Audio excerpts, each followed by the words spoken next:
What's your sister do?" "Domestic work." And she distinctly said the name of her landlady was Mrs. Hossiter.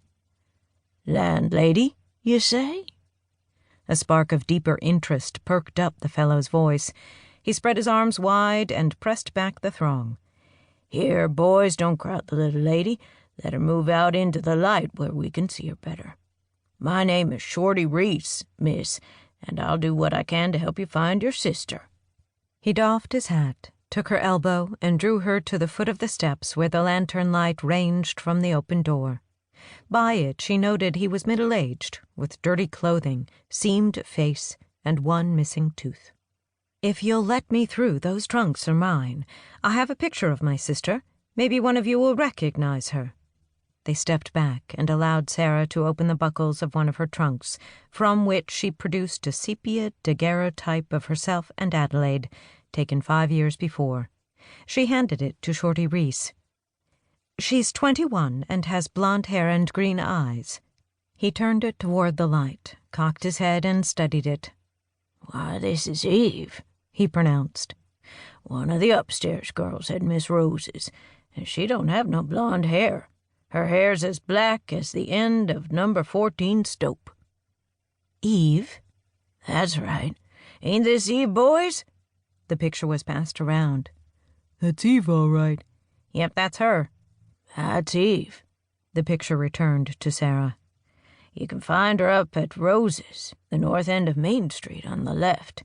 You mind my asking, miss, if you plan to work as an upstairs girl, too?" "No, sir, I plan to start publishing a newspaper." "A newspaper?" "That's right, as soon as my press arrives, if it hasn't already." "But you're a woman." "Yes, Mr. Reese, I am." Sarah returned the picture to the trunk and buckled the straps. "Thank you very much for your help. Now, if you could point me in the direction of a hotel, I'd be ever so grateful." "Help her with her trunks, boys," Reese shouted. "Let's get her over to the Grand Central." "No, please, Why, it'd be our pleasure, miss. We don't get a chance to see a lady hardly at all. Like I said, can't be more than a couple dozen of the fairer sex in Deadwood, if that." Though she little relished making her entrance into Deadwood in the company of the Eureka Saloon's clientele, she had no idea how she'd carry 2 trunks to the hotel on her own. It struck her, too, that as a newspaper woman she would be prudent to avoid alienating any of the townspeople on her first night in town. This was a gold town. Gold spelled money, and money meant rowdiness.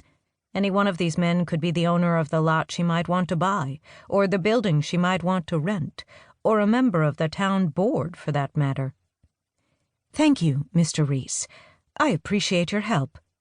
She found herself buffeted along by the noisy lot, who hoisted her trunks onto their shoulders and escorted her to the other end of the block. "You're in luck," Reese said, climbing the steps of a tall, false-fronted building with the first boardwalk she'd seen.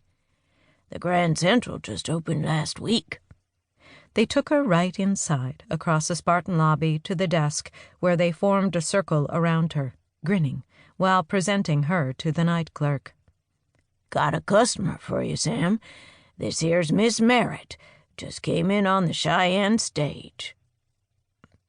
Miss Merritt?"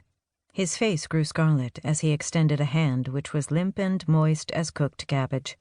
He was a chinless little man with round spectacles and an effeminate manner, dressed in a brown plaid suit with his hair parted in the middle.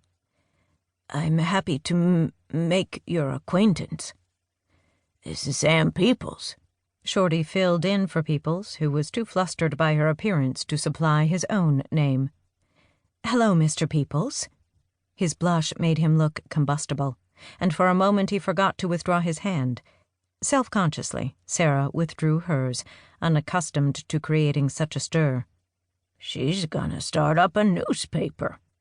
"A newspaper? My. Then we'd better take good care of her, hadn't we?" Peoples forced a nervous laugh. He dipped a black pen and extended it her way while revolving the hotel register to her face.